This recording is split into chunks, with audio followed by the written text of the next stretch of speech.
அசுரமாதா, நீ இன்று செய்திருக்கும் இந்த தியாகத்திற்கு அசுரகுரு சுக்கிராச்சாரியன் உன்னை தலை வணங்கி வாழ்த்துகிறேன்.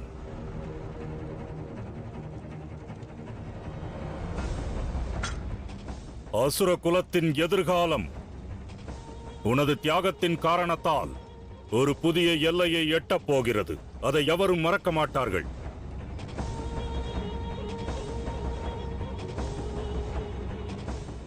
எனது அசுர வீரர்களே, அடுத்த அசுர குருவின் தியாகம், அதாவது எனது தியாகம். ஆகையால் நான் எனது இந்த திவ்ய அஸ்திரத்தை இந்த யாக குண்டத்தில் இடப் போகிறேன். சக்தி வாய்ந்த இந்த அஸ்திரம் என்றும் என்னை பாதுகாக்க உதவியாக இருந்திருக்கிறது. இது எனது பாதுகாப்பு கவசமாகும். ஆனால் அசுர குலத்தின் எதிர்காலத்திற்காக நான் இதை ஆகுதியிடப் போகிறேன்.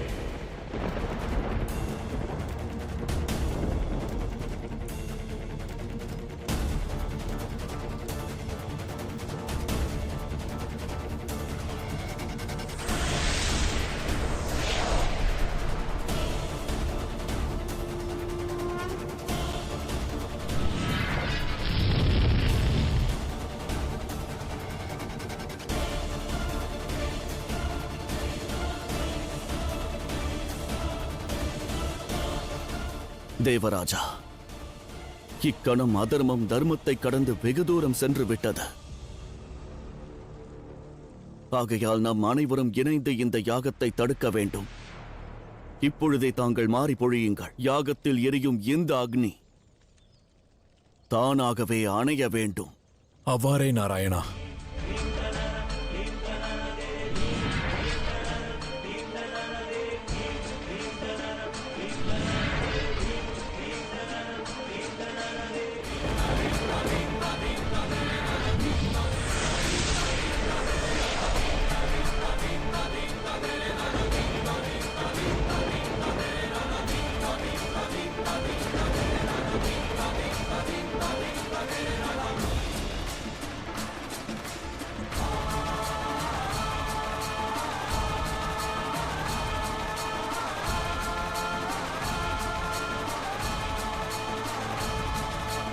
குருதேவா, தேவர்கள் நம் யாகத்திற்கு எதிராக சதித்திட்டம் தீட்ட முடிவெடுத்து விட்டார்கள்.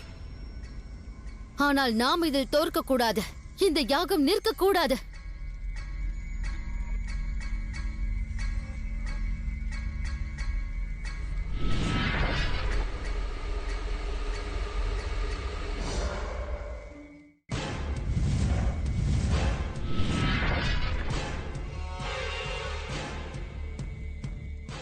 மகாதேவா,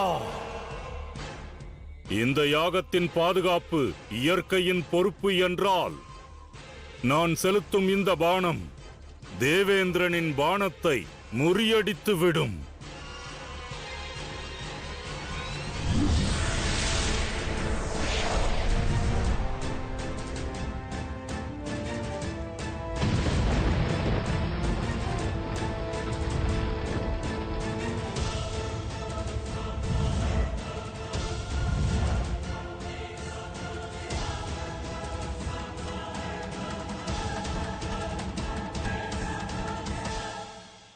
அசுர வீரர்களே, இன்று சூழ்நிலை மிகவும் மோசமாக மாறினாலும் சரி, இந்த யாகத்தின் பாதுகாப்பு நம் அனைவரின் பொறுப்பு.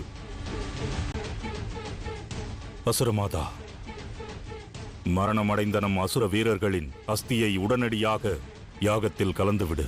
அஸ்திகளை கொண்டு வாருங்கள்.